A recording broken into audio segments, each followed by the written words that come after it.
आज हम एक्सरसाइज 3.3 के क्वेश्चन सेकंड का थर्ड पार्ट करेंगे। ठीक है, अब इसमें हमें वही कह रहे हैं, हमें एक्स वाई जेड की वैल्यू निकालनी है। ठीक है, हमें गिवन है एंगल सी बी और डी, ये गिवन है, ये वाला एंगल हमें 30 डिग्री का। ठीक है, तो अब यहाँ पे साइन बन रहा है ऐसे 90 डिग्री का, तो एंगल डी ओ ए ये भी हमारा क्या है 90 डिग्री। ठीक है, अब मैं लिखूंगी एंगल डी ओ ए बराबर है सी ओ पी के, क्यों?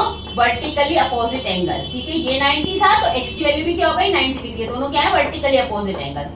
जब दो लाइन ऐसे काटती हैं तो ये आमने सामने वाले एंगल्स क्या होते हैं वर्टिकली अपोजिट एंगल्स। ठीक है, ये हमारे पास आ गया, एक्स की वैल्यू क्या आई 90 डिग्री और ये 30 है। तो अब हम ट्रायंगल लेंगे, in triangle O C B, जो ओ सी बी ट्रायंगल है इसमें ये 90 है ये 30 है, तो y की वैल्यू हम निकाल सकते हैं। Angle sum property of a triangle, angle x plus y plus 30 is equal to 180 degree, angle sum property of a triangle.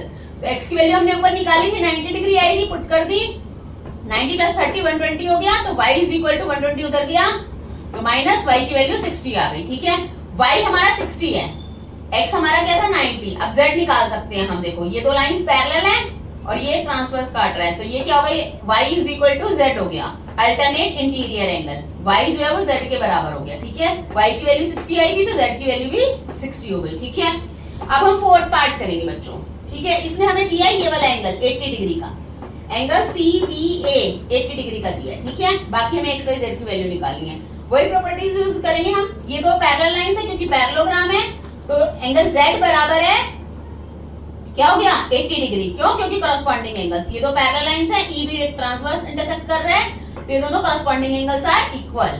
ठीक है, तो z की वैल्यू क्या आ गई 80 डिग्री। ठीक है, अब हम करेंगे एंगल x प्लस 80, ये दोनों क्या है adjacent angles of parallelogram are supplementary. ठीक है, x प्लस 80 180, तो वहां से x की वैल्यू आ गई हमारी 100। ठीक है, अब 80 के बराबर कौन सा एंगल होगा, एंगल y, क्योंकि ये क्या है opposite angles of parallelogram. Angle C B A किसके बराबर हो गया सी डी ए के, यानी 80 और y की वैल्यू क्या आई 80। ठीक है, x की वैल्यू हमारी 100 आई थी, y की 80 आई, z की भी 80 आई। ठीक है, दैट्स इट।